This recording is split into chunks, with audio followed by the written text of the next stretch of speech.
A broken memory is your mind. All the scars that's leaving behind. We light the world up now. Let us fire in your eyes to the darkness into the night. ನಮಸ್ಕಾರ friends, not in home YouTube ಚಾನಲ್ಗೆ ಸ್ವಾಗತ ಸುಸ್ವಾಗತ. ನಾವಿವತ್ತು ಎಲ್ಲಿ ಹೋಗ್ತಾ ಇದ್ದೀವಿ ಅಂತ ನೋಡ್ತಾ ಇದ್ದೀರಾ? ಮುಂದೆ ನೀವೇ ನೋಡಿ, ನಿಮಗೆ ಗೊತ್ತಾಗತ್ತೆ ನಾವೀಗ ಎಲ್ಲಿದ್ದೀವಿ ಅಂತ.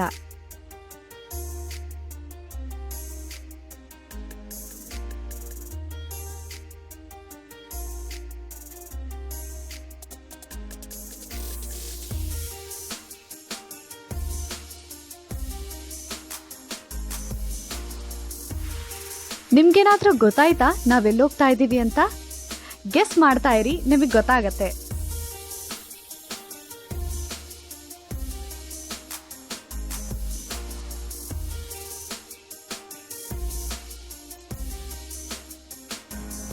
ನಮಸ್ಕಾರ ಎಲ್ಲರಿಗೂ. ನಾನಿವತ್ತು ಬಂದಿರೋದು ಚಿಕ್ಕಬಳ್ಳಾಪುರದಲ್ಲಿರೋ ಅಂತಹ ಇಶಾ ಫೌಂಡೇಶನ್ಗೆ. ಬನ್ನಿ, ಇಶಾ ಫೌಂಡೇಶನ್ ಹೇಗಿದೆ ಅಂತ ನೋಡ್ಕೊಂಡು ಬರೋಣ.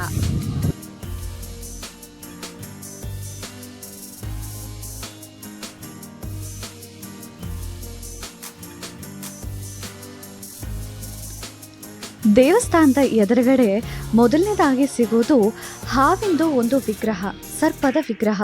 ನೀವು ನೋಡ್ತಾ ಇರೋ ಹಾಗೆ ಇದೆ ಆ ವಿಗ್ರಹ. ಈ ವಿಗ್ರಹನ ಒಂದ್ಸತಿ ಸುತ್ತು ಆಮೇಲೆ ಒಳಗೆ ಹೋಗಬೇಕು. ತುಂಬ ಚೆನ್ನಾಗಿ ನೋಡ್ಕೋತಾ ಇದ್ದಾರೆ. ಇನ್ನೂ ಕನ್ಸ್ಟ್ರಕ್ಷನ್ ಆಗ್ತಾ ಇದೆ, ಎಲ್ಲ ಸಂಪೂರ್ಣವಾಗಿ ಇನ್ನೂ ಮುಗ್ದಿಲ್ಲ. ಆದರೂ ಕೂಡ ತುಂಬ ಚೆನ್ನಾಗಿದೆ ನೋಡೋದಕ್ಕೆ. ತುಂಬ ಒಳ್ಳೆ ಸ್ಪಾಟಲ್ಲಿ ಈ ದೇವಸ್ಥಾನನ ಮತ್ತು ಆ ಸ್ಟ್ಯಾಚ್ಯೂನ ನಿರ್ಮಿಸಿದ್ದಾರೆ.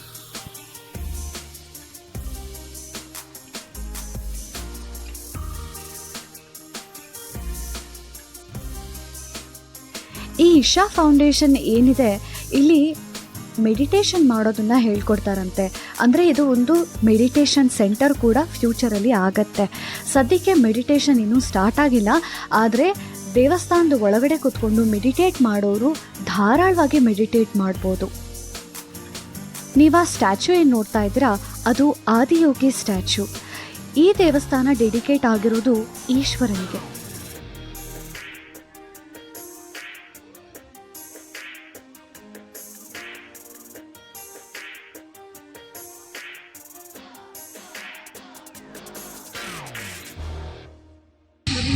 ನೋಡೋದೇ ತುಂಬ ಕಣ್ಣಿಗೆ ಆನಂದ ಅನಿಸುತ್ತೆ.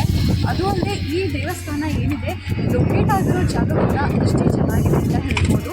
ಸುತ್ತಮುತ್ತ ಬೆಟ್ಟ ಗುಡ್ಡಗಳಿದ್ದಾವೆ, ಹಾಗಾಗಿ ನೋಡೋಕೆ ತುಂಬ ಚೆನ್ನಾಗಿದೆ. ಪ್ರಶಾಂತವಾಗಿದೆ ಅಂತ ಹೇಳೋಕ್ಕಾಗಲ್ಲ, ತುಂಬ ಜನ ಇದ್ದಾರೆ. ಜಾಸ್ತಿ ಸೌಂಡ್ ಪೊಲ್ಯೂಷನ್ ಥರ ಅನ್ನಿಸ್ತಿದೆ. ಈ ಜಾಗ ಇನ್ನೂ ಪ್ರಶಾಂತವಾಗಿದ್ದರೆ ತುಂಬ ಚೆನ್ನಾಗಿರ್ತಿತ್ತು.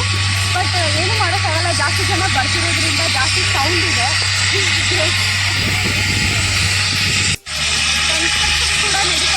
ತುಂಬ ಸೌಂಡ್ ಇದೆ, ಹಾಗಾಗಿ ಅಷ್ಟೊಂದು ಕಾಮ ಕಾಣಿಸ್ತಿಲ್ಲ ನನಗೆ. ತುಂಬ ಸೌಂಡ್ ಪೊಲ್ಯೂಷನ್ ಇದೆ. ಬಟ್ ಸ್ವಲ್ಪ ದಿನ ಆದಮೇಲೆ ಇದೆಲ್ಲ ಕನ್ಸ್ಟ್ರಕ್ಷನ್ ಮುಗಿದ್ಮೇಲೆ ಸೌಂಡ್ ಎಲ್ಲ ಏನೂ ಇರಲ್ಲ ಅಂತ ಅಂದ್ಕೊಳ್ತೀನಿ. ಇನ್ನೊಂದು ಏನು ಅಂತಂದರೆ, ಇನ್ನೂ ದೇವಸ್ಥಾನ ಇದೆ. ನಾನು ದೇವಸ್ಥಾನ ಇಲ್ಲ, ಇದೊಂದು ಸ್ಟ್ಯಾಚ್ಯೂ ಇದೆ ಅಂದ್ಕೊಂಡು ಜೀನ್ಸ್ ಹಾಕೊಂಡು ಬಂದೆ. ದಯವಿಟ್ಟು ನೀವು ಬರಬೇಕಾದ್ರೆ ಟ್ರೆಡಿಷ್ನಲ್ ವೇರ್ ಹಾಕೊಂಡು ಬನ್ನಿ, ಇನ್ನೂ ಚೆನ್ನಾಗಿರುತ್ತೆ. ಯಾಕೆಂದರೆ ನಾವು ಬರ್ತಾ ಇರೋದು ದೇವಸ್ಥಾನಕ್ಕೆ. ನಿಮಗೆ ಗೊತ್ತಿರಲಿ ಇದು ದೇವಸ್ಥಾನ, ಜೀನ್ಸ್ ಹಾಕೊಂಡು ಬರೋದು ಬೇಡ ಅಂತ. ನಾನು ಮಾಡಿರೋ ಮಿಸ್ಟೇಕ್ ನೀವು ಮಾಡಬೇಡಿ, ದಯವಿಟ್ಟು ಟ್ರೆಡಿಷ್ನಲ್ ವೇರಲ್ಲೇ ಬನ್ನಿ. ಇಶಾ ಫೌಂಡೇಶನ್ಗೆ ನೀವು ಬಂದರೆ ಇಲ್ಲಿ ನಿಮಗೆ ಪಾರ್ಕಿಂಗ್ ಲಾಟ್ ಫೆಸಿಲಿಟಿ ಇರುತ್ತೆ, ಮತ್ತು ಅಲ್ಲಲ್ಲಿ ಹೋಟೆಲ್ಸ್ ಕೂಡ ಸಿಗುತ್ತೆ ಊಟ ಮಾಡೋದಕ್ಕೆ. ಮೇಯ್ನ್ ನಮಗೆ ರೆಸ್ಟ್ ರೂಮ್ ಫೆಸಿಲಿಟಿ ಇದೆ. ಗೈಸ್, ಇನ್ನೊಂದು ಹೇಳಬೇಕು, ನೀವು ಎಂಟ್ರಿನಲ್ಲಿ ಏನಾದರೂ ಸ್ಲಿಪ್ಪರ್ಸ್ ಬಿಟ್ಟಿದ್ರೆ ಆ ಸ್ಲಿಪ್ಪರ್ನ ನೀವು ಎಕ್ಸಿಟಲ್ಲಿ ಹೋಗಿ ಕಲೆಕ್ಟ್ ಮಾಡ್ಕೊಬೇಕಾಗತ್ತೆ.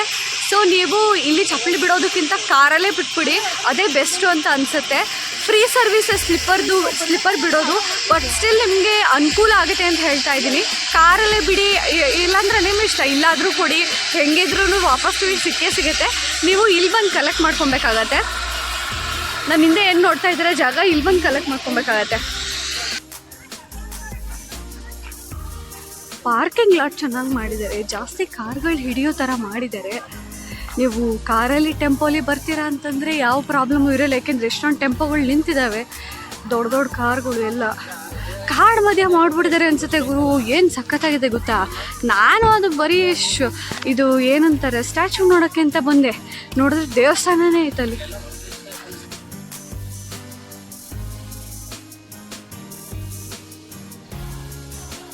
ಇಶಾ ಫೌಂಡೇಶನ್ಗೆ ಹೋಗಬೇಕಾದ್ರೆ ಬರಬೇಕಾದ್ರೆ ನಿಮಗೆ ತುಂಬ ಬ್ಯೂಟಿಫುಲ್ ಆಗಿರೋವಂತಹ ಸೀನರಿಗಳು, ಕ್ವಾರಿ ಅಂತ ಏನು ಹೇಳ್ತಾರೆ ಆ ಥರದ್ದೆಲ್ಲ ಸಿಗುತ್ತೆ. ಸೊ ನೀವು ನಿಲ್ಲಿಸಿ ಫೋಟೋಶೂಟ್ ಆದರೆ ಮಾಡ್ಕೊಳ್ಬೋದು. ತುಂಬಾ ಚೆನ್ನಾಗಿತ್ತು. ನನಗೆ ನೇಚರ್ ಅಂದರೆ ಫಸ್ಟೇ ನನಗಿಷ್ಟ. ಅಲ್ಲಿ ಕಲ್ಲು ಬಂಡೆ ಮರ ಗಿಡ ಎಲ್ಲ ನೋಡಿ ನಂಗೆ ಭಾಳ ಖುಷಿ ಆಯಿತು. ಈ ಕಡೆಯಿಂದ ಆ ಕ್ವಾರಿಲಿರೋ ನೀರು ಒಳ್ಳೆ ಹಾರ್ಟ್ ಶೇಪಲ್ಲೇ ಇದೆಯಪ್ಪ. ನಿಮಗೂ ಕೂಡ ಆ ಕ್ವಾರಿ ನೀರು ಹಾರ್ಟ್ ಶೇಪಲ್ಲೇ ಕಾಣಿಸ್ತಾ ಇದ್ದರೆ ಕಮೆಂಟ್ ಸೆಕ್ಷನಲ್ಲಿ ಹೇಳೋದನ್ನು ಮಾತ್ರ ಮರಿಬೇಡಿ.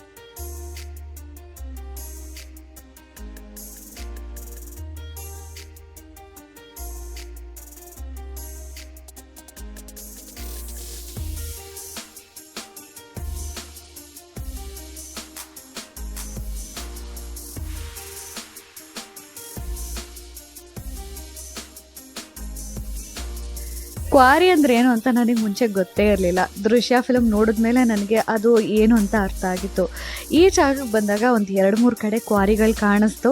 ನಂಗೆ ತುಂಬ ಖುಷಿ ಆಯಿತು, ಏಕೆಂದರೆ ನಾನು ಮೊದಲನೇ ಸಲ ನೋಡಿದ್ದಿದ್ದೆಲ್ಲ.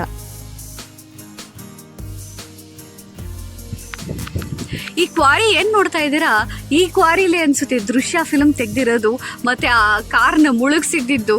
ಹಂಗೆ ಇದೆ ಗುರು, ಸಖತ್ತಾಗಿದೆ ಮಾತ್ರ, ಸೈಕಾಗಿ.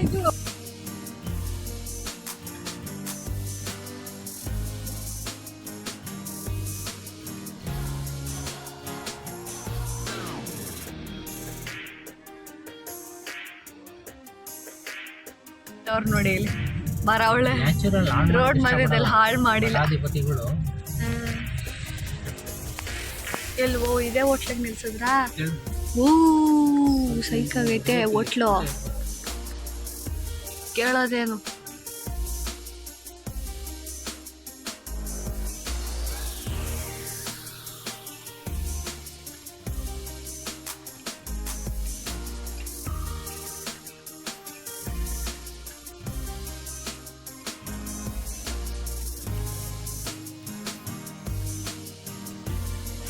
ದೇವಸ್ಥಾನ ನೋಡ್ಕೊಂಡು ಬಂದಾದಮೇಲೆ ನಾವು ಕಲ್ಯಾಣಿ ಊಟ ಅಂತ ಇಲ್ಲಿ ಯಾವುದೋ ಹೋಟೆಲ್ಗೆ ಬಂದ್ವಿ. ನೋಡೋಕ್ಕೆ ತುಂಬ ಚೆನ್ನಾಗಿದೆ, ಟ್ರೆಡಿಷ್ನಲ್ ಲುಕ್ ಕೊಟ್ಟಿದ್ದಾರೆ ಮತ್ತು ಟೇಸ್ಟ್ ಕೂಡ ಓಕೆ ಚೆನ್ನಾಗಿತ್ತು.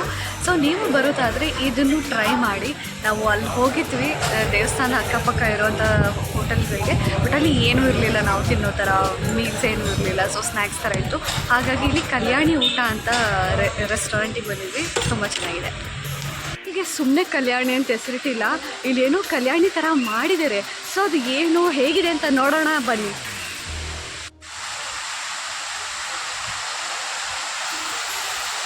ಓ ದೇವರಿದೆ. ಈ ಕಲ್ಯಾಣಿ ಅಂತೂ ನೋಡೋದಕ್ಕೆ ತುಂಬಾ ಚೆನ್ನಾಗಿತ್ತು. ನನಗೊಂದು ಸೆಕೆಂಡ್ ಮೈಂಡ್ ತುಂಬ ರಿಫ್ರೆಶ್ ಆಗೋಯಿತು, ಅಷ್ಟಿಷ್ಟ ಆಗೋಯಿತು ನನಗೆ.